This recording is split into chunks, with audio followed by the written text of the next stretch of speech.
Alors gars yi man maa ngi tudd Laurent Badji maa ngi juddoo Thiès Sénégal donc fa laa juddoo fa laa màggee fa laa yaroo donc mën naa ne tey jii nii lépp lu ma am Sénégal la jógee on va dire donc voilà. alors temps booy moom football lañ doon def quoi amul leneen football jàngi wàccu football affaire yooyu noonu mais à part ça moom amul woon beneen sport mais. demoon naa ba ci biir ma commencé di football mais faut comprendre que ba ma nekkee xale dama gàttoon ba jaaxal ñëpp naan kii du njool gars yi di ma wax ay petit Bouddha dégg naa lu ne mais anyway benn instant nag xaw ma xaw fi pourquoi ma dégg basket day njool loo nit rek ma dem inscrire u basket ne non damay basket commencé di basket mais je peux dire que ça a porté ses fruits parce que dama jékki-jékki rek commencé def nii gars di dem ba sut gaan ñi ma doon wax ne non booy bi du màgg ñëpp léegi waa leen sut donc affaire bu grave mais sinon moom temps booy football lañ doon def la plupart du temps donc à part jàng moom football rek lañ daan def bokk école de football affaire yooyu noonu. daa ñuy nekk booy rek dañoo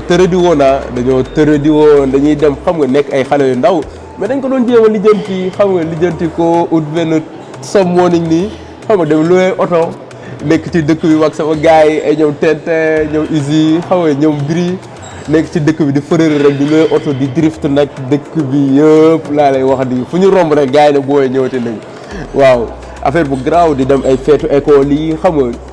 temps blow man quoi blow pap yëngal waaw bon après bi ma paree nag sama bac dama voyagé donc de base dama waroon dem France mais comme li may expliqué sànq rek dama xawoon tëradi affaire pëndal yeeg oto yi xam nga xawoon bëri problème tuuti du coup mes parents ak famille bi gars ils ont décidé yóbbu ma Maroc voilà parce que à l'époque amoon naa sama benn grand frère bu nekkoon Maroc donc Henri ma dem Maroc tu vois fa laa defee sax sama 3 premières années universitaires donc ba sama licence foofu laa ko defee alors maa ngi def foofu noonu management des entreprises donc management des entreprises laa def foofu noonu sama L3 yëpp donc première année deuxième année troisième année. Maroc am naa fa ay jaar-jaar laay wax ay jaar-jaar parce que en soi faut comprendre que Maroc tamit nekkul dëkk bu yomb gars yi ñoo foog ne dafa yomb mais nekkul dëkk bu yomb neex na neexul tu vois parce que jour yëpp nduroowuñu des fois nga xëy nekk ci jàmm xamoo demee nu muy demee nga xëy xamante sant ak seytaane mu andil la seytaane te xam nga góor rek nga mën a doon am na fu muy toll foog nga jaayante ko te boo ko jaayantee. benn instant nekkul sa dëkk quoi tu vois ak lu mënti xew ak foo leen mënti dem tamit yaa tooñ donc gars yi foofu noonu lay xaw a doxee tuuti donc xam naa peut-être gars yi dinañ comprendre li ma bëgg a wax mais voilà lu fa am la quoi tu vois donc am naa fa ay jaar-jaar maa ngi fàttaliku ba ma ñëwee sama première année Casa laa nekkoon ak sama grand frère donc par la suite ñu nekk Casa une année laa fa def par la suite moom ñu affecté ko mu changer entreprise dem beneen ville. donc bi mu demee beneen ville donc man j'étais obligé également ma changer école et tout tu vois parce que vu qu'on habitait ensemble et bëgguma woon bàyyi foofu noonu ci dëkk bi man kese donc j'étais obligé ma changer ville ànd ak moom donc par la suite bi ma demee Rabat sama première année Rabat quartier bi ñu dëkkoon sax plané naa ko quoi mais un jour mos naa yéeg ci benn bus tu vois parce que jour dama yoroon valise bi deful dara yéeg ci bus bi xam nga donc di dem gars yi ñëw ne ma voilà valise warul yéeg ci bus bi affaire yooyu noonu alors que man amoon naa ticket ma présenté sama ticket ñu ne ma non ticket bi du jàll des trucs comme ça et puis par la suite et puis voilà quoi affaire yi andi ay coow ay histoire xam nga yéegal bàyyi mais bon un geste que j'ai pas salué quoi mais ci jaar-jaar yi la bokk anyway donc Maroc yomb na gars yi yombul. loolu laa lu ma leen wax Maroc il faut que voilà nga am mental pour mën faa dund il faut nga doon vraiment guerrier tigi pour mën cee génn quoi tu vois donc voilà un peu. après bi ma paree sama licence sama sœur daf ma ne clairement bon comme que pare nga sa licence kaay nga def sa master fii tu vois peut-être ici il y a plus d'opportunités des trucs de ce genre donc noonu laa jógee Maroc ñëw France fii tu vois donc rejoindre la famille. et puis def sama master comme ni ma leen ko waxee sànq ma def sama master 1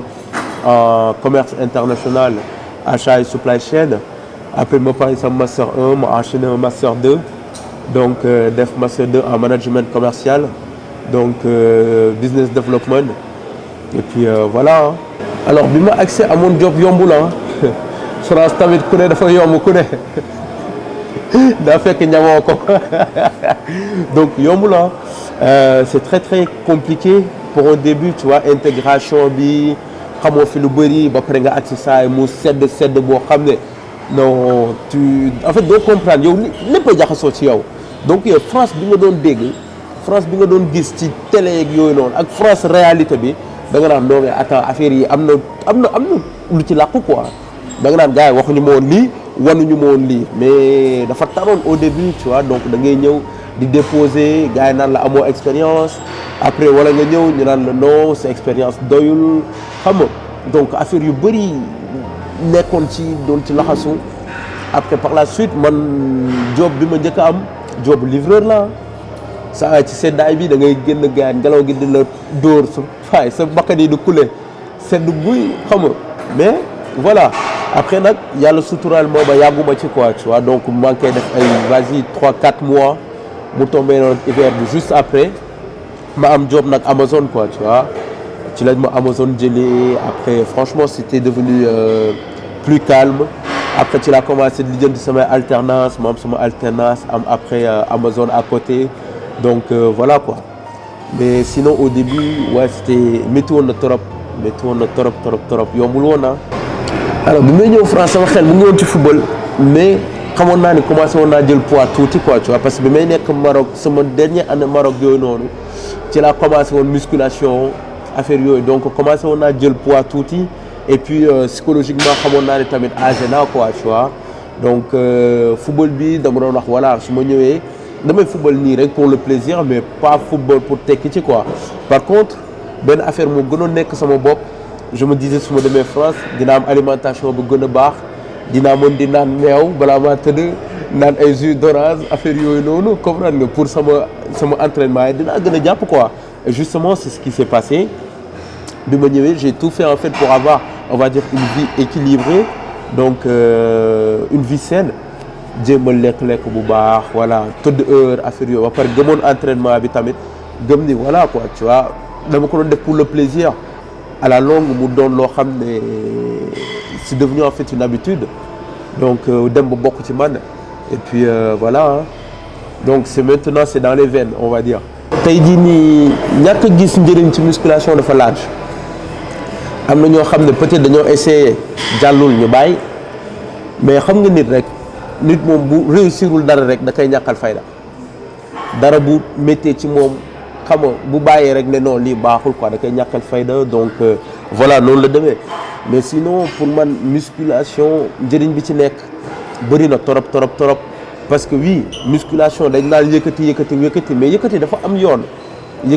yoon tey jii nii pour nga jël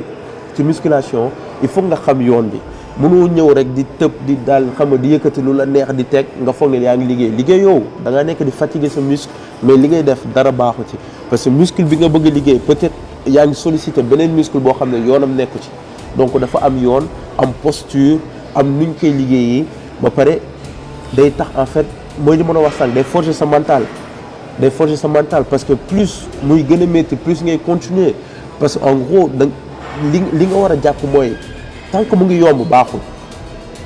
tant que yaa ngi def muy yomb baaxul donc fi nga xamee ne yaa ngi def di sentir ne mu ngi métti ngay continuer foofu ngay commencer liggéey donc tey jii nii mën naa ne sa premier répète ak ba sa 10e répétition baaxul 11 12 13 14 15 foofu ngay commencer sentir ne yaa ngi liggéey alors que 5 yooyu noonu rek pratiquement moo baax ci 10 yi nga jotoon def yëpp tu vois mais comme je dis plus ça fait mal plus ñuy gën di continuer loolu mental en fait ça force sa mental da lay jox benn discipline imagine tey nga dem liggéey nga wàcc sonn nga voilà bëggoon nga def comme ñëpp quoi tu vois dem tëddi wala dem sangu dem lekk tu te fais plaisir mais da ngay ñëw wàcc teg say affaire changé wu nga ne da ngay dem salle de sport alors que pourtant journée bi yëpp da nga job journée bi yëpp da nga xalaat journée bi yëpp da nga doon voilà yaa ngi doon liggéey quoi mais mental boobu noonu ngay am pour wax ni non il faut que ma dem salle de sport avec sama fatigue peu importe muy taw muy neige waaye muy tàng damay dem donc loolu noonu day tax nga nekk courage bi mu lay jox noonu leneen mun la ko jox quoi man loolu laa ci jëlee franchement et c'est un truc boo xam ne dama ko weccoog lenn. non dëggantaan tey jii nii comme par exemple avant dama doon complexé man sama wàll bopp sax ci sama poids dama daan complexé ci sama physique mais depuis ma commencé sama musculation ba dem ba jàpp tey jii nii boo ma gisee may dox ci mbedd bi sax amaan na nu muy demee rek may xajal quoi su may dox ngay ñëw may ñëw amaan na nu muy demee sax da ngay wàcc tali bi xajal ma romb sa morom góor a wóor na yàlla wala ngay romb nii ñu lay xool gars yi di la xool wala gars yi ñëw nii naan la di la laaj ndax sénégalais nga wala loo doon affaire yooyu noonu tu vois gars yi en fait dañ lay admirer dañ lay non seulement dañ lay respecter tu vois parce que da nga am physique bu imposant dañ lay respecter da ngay bëri charisme tey jii nii foo dugg rek gars yi ñi xam ne am na ku dugg si quoi tu vois donc am na tey jii benn aura booy dégager boo xam ne ñeneen ñi amuñu ko et li si ëpp nag mooy da ngay bëri ñu lay jalouser parce que foo dem da ngay créer en fait jalousie parce que yow da ngay dugg détourner regard ñëpp alors que am na ñoo xam ne dañ fiy nekk kenn du leen xool wala affaire yooyu noonu alors que du yow sax yaa bëgg ñu xool la mais en fait li ngay dégager la tu vois da ngay dugg am nga benn aura boo am boo xam ne voilà c'est imposant et puis voilà gars yi da ngay romb nii ñu ne xool ay des fois même ma tasante ak ay copains yoo xam ne gëjoon nañoo gisee ay année ci ginnaaw dañuy gisee na ma mais boo yow fan nga bëgg a jëm ñii ñëw naan ko saa yaa ngi yàq xaalis dama dugg ci làmb ji xam nga affaire yu bëri dama koy dégg quoi mais bon da ngay xam ne mooy loolu rek après voilà da ngay rester focus xam li nga bëgg xam fi nga jógee surtout xam nga ba pare tegu ci yoon bi et puis xam ne jeexagul quoi jeexagul tant qu'on peut dañuy dem di ko uti tout le temps voilà tant que ñi nga am wér-gu-yaram dañuy dem di ko uti tout le temps.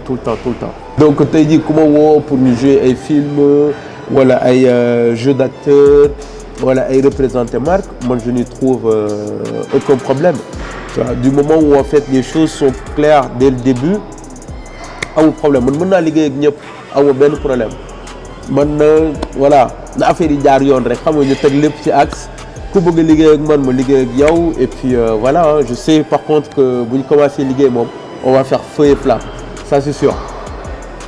mooy li mën a wax sànq rek gëm sa bopp toujours alors pour gëm sa bopp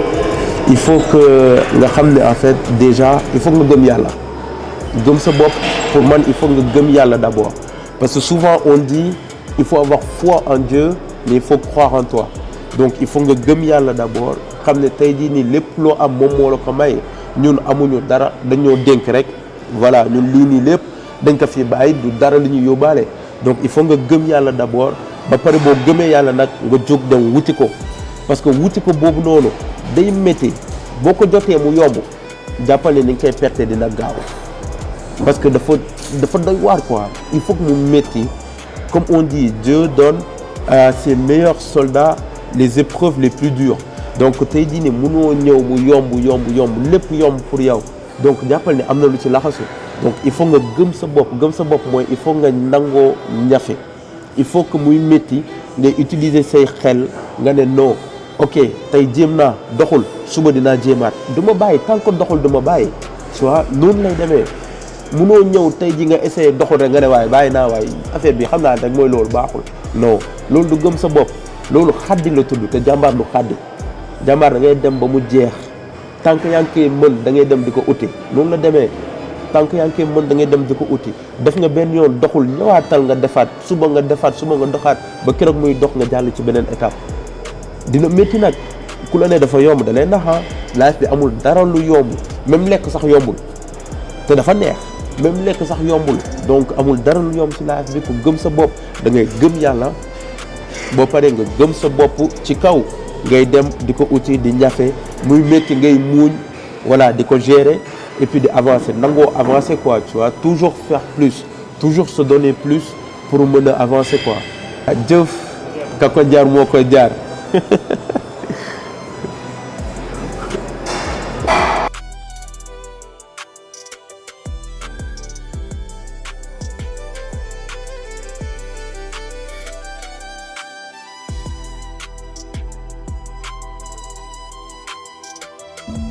tey jii moo xew